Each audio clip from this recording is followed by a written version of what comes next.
In the previous video, we saw how to make outlines using grid method for this sketch. So in this video, we will start by shading the sketch, and I recommend you to watch the previous video if you haven't watched it. It will be more helpful. Click here to watch the video. So in this video, we will start by shading the eyes of this realistic sketch, and the tools we require are graphite pencils of different grades. Like I have from HB to 10B of Artline. Mechanical pencils, I have one 0.5 mechanical pencil and one 0.3 mechanical pencil. An eraser, kneadable eraser, and blending tools such as paper stump, a brush, cotton buds, a white gel pen. Before starting the sketch, always remember to sharpen your pencil so that it will give a smooth shading effect to your realistic sketch. So always remember to sharpen the pencil and then start the sketch. So let's start shading. So here is the reference image of the sketch. So we have to refer from this image and make the sketch. So one thing we have to always keep in mind is that we have to work in layers. Like you have to start from the light layer of shading to the darkest layer of shading. So suppose like we have to start from HB and then we have to go to like 4B and then last at 8B. So we have to move from light to dark, and that will give realistic effect to your shading. You can't just make a sketch with just one pencil, you have to use different pencils to get the realistic effect. So now we will start by making this eye portion, this iris.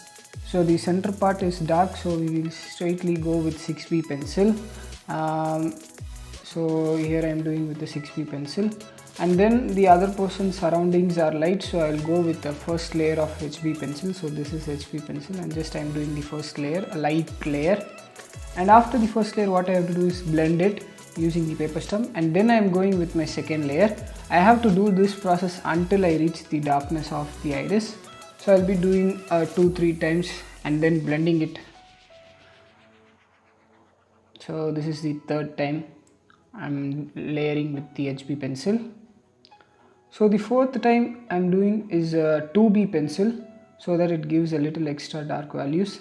And then you can see that the upper portion and the side portions are a little bit more darker, so I'm going with the 4B pencil directly. So this I'm increasing the layers, and after that I'm just going for the upper lid and the lower lid, and I'm using a mechanical pencil 0.3 for giving the layers. And then now I'm going with a darker pencil 6B pencil to get the layers correctly. So the upper lid is much darker than the lower lid, so I have done 6B on the upper layer. And then now you can see that we have to never leave the center white portion as white as it is. We have to just shade a little bit from the corner to the center, and then now we are going to shade the skin. So you can see that I have gone with the first layer of HB pencil all around the eyes, and I have marked the creases with a darker pencil like 2B. And now I am going for the bottom crease using again the HB pencil, and I am just layering it so that I achieve the correct darkness as per the photo.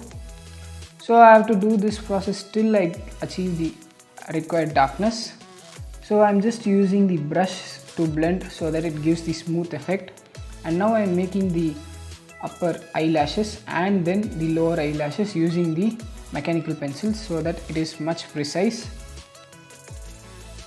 So the layer process, you have to do the layer process till you achieve the realistic effect. And one more thing to note is that if you are marking a crease, don't use a rough line, like just you have to just not make a straight line. It will make the drawing look flat and it will not give the 3D effect.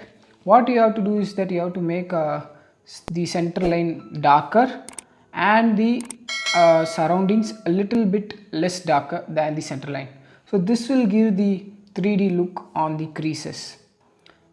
And you can see that now I am going with the HB. I am still continuing with the HB pencil and giving the layers, and I am blending using the blending stumps and brushes, so it will give the soft effect.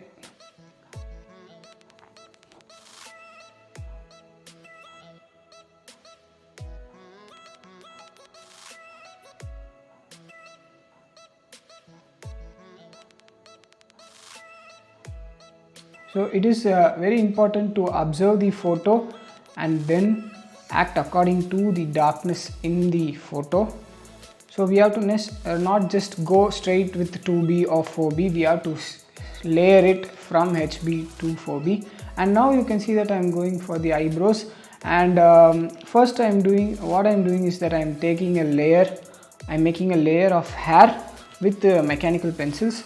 So you can see that I am just making strands of hair in the directions as it is. And then what I will do is that I will just take a brush and blend the hair, and this is the first layer. And then what you have to do is that you have to take a darker pencil, like I am taking a 4B pencil, and then I am giving the hair strokes. So you have to do the hair in this particular method, you have to layer it like 3 or 4 times to get the realistic effect. So you can see that I am layering the hair, and then I am again doing the layering in the other portions surrounding the eyes. So similar way we have to draw the other eye. So the procedure is the same as that we followed in that eye. We have to just keep on layering it. You can see that I am not going straightly with darker pencils. Where it is dark you can go straightly with dark pencils, but where it is light you have to go with the light pencil and then layer it to perfection. So now for the skin, what we have to do is that just go with a light layer, very light layer of HB pencil, and then just blend it with the brush and paper stump. And then you can use tissue paper if you want. It will give a very smooth effect to the graphite. So you can see that I am using a tissue paper and it gives a very smooth effect to the graphite. So for the skin you have to go very light, you have to give a very light shade. And that I have added the highlights using the white pen. So you have seen how I have shaded the eyes and the skin texture. So you have to remember 3 things. You have to work with a sharpened pencil, you have to work in layers, and you have to blend it to perfection. So the main part is that you have to work in layers.